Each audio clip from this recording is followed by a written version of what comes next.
The Frog Prince by Jacob Grimm and Wilhelm Grimm. One fine evening a young princess put on her bonnet and clogs, and went out to take a walk by herself in a wood. And when she came to a cool spring of water, that rose in the midst of it, she sat herself down to rest a while. Now she had a golden ball in her hand, which was her favourite plaything, and she was always tossing it up into the air, and catching it again as it fell. After a time she threw it up so high that she missed catching it as it fell, and the ball bounded away, and rolled along upon the ground, till at last it fell down into the spring. The princess looked into the spring after her ball, but it was very deep, so deep that she could not see the bottom of it. Then she began to bewail her loss, and said, "Alas! If I could only get my ball again, I would give all my fine clothes and jewels, and everything that I have in the world." Whilst she was speaking, a frog put its head out of the water, and said, "Princess, why do you weep so bitterly?" "Alas!" said she, "what can you do for me, you nasty frog? My golden ball has fallen into the spring."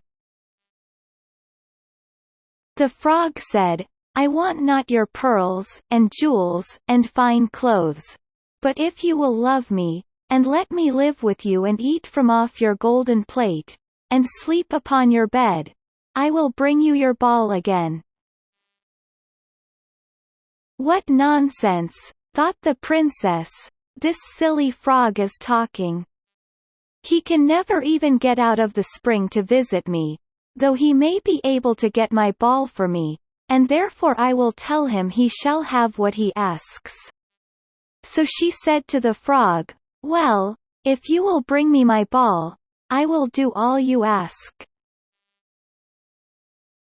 Then the frog put his head down, and dived deep under the water, and after a little while he came up again, with the ball in his mouth, and threw it on the edge of the spring.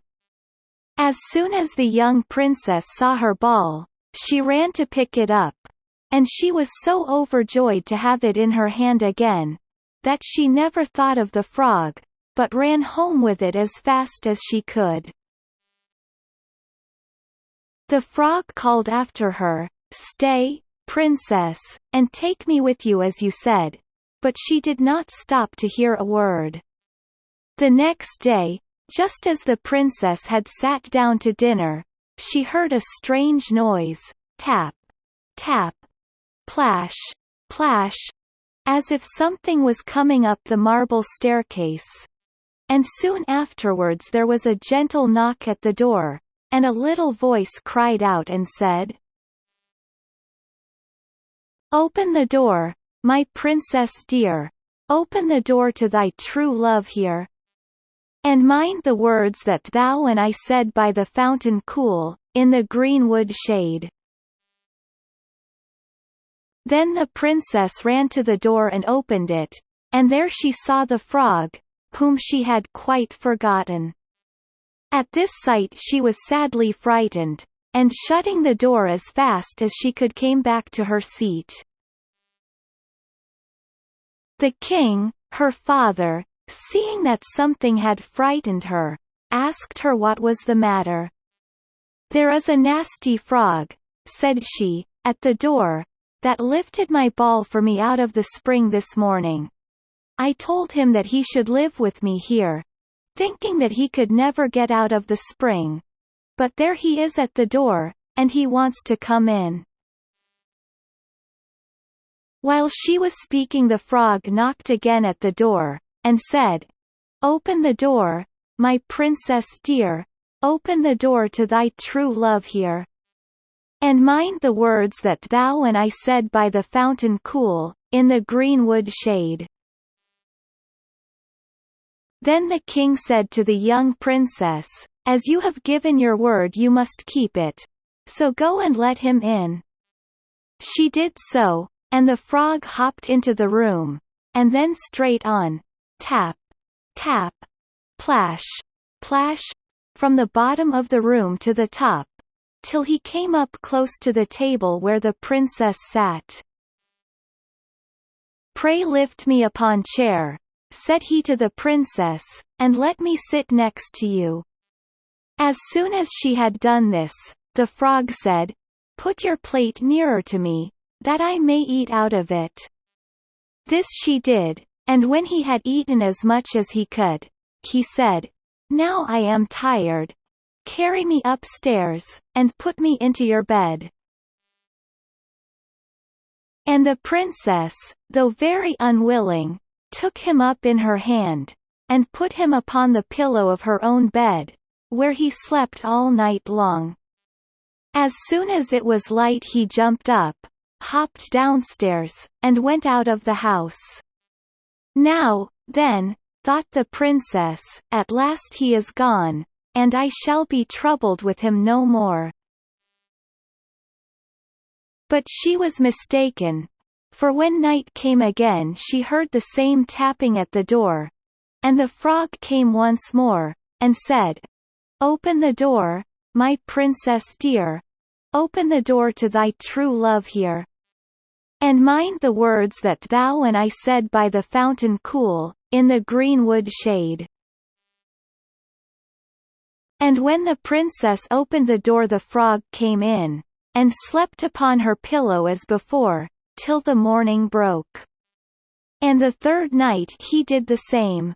But when the princess awoke on the following morning she was astonished to see, instead of the frog, a handsome prince, gazing on her with the most beautiful eyes she had ever seen, and standing at the head of her bed. He told her that he had been enchanted by a spiteful fairy, who had changed him into a frog, and that he had been fated so to abide till some princess should take him out of the spring, and let him eat from her plate, and sleep upon her bed for 3 nights. "You," said the prince, "have broken his cruel charm, and now I have nothing to wish for but that you should go with me into my father's kingdom, where I will marry you, and love you as long as you live."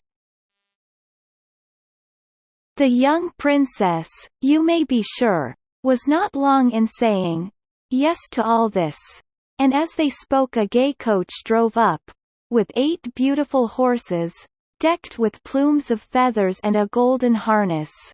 And behind the coach rode the prince's servant, faithful Heinrich, who had bewailed the misfortunes of his dear master during his enchantment so long and so bitterly, that his heart had well nigh burst. They then took leave of the king, and got into the coach with 8 horses, and all set out, full of joy and merriment, for the prince's kingdom, which they reached safely, and there they lived happily a great many years.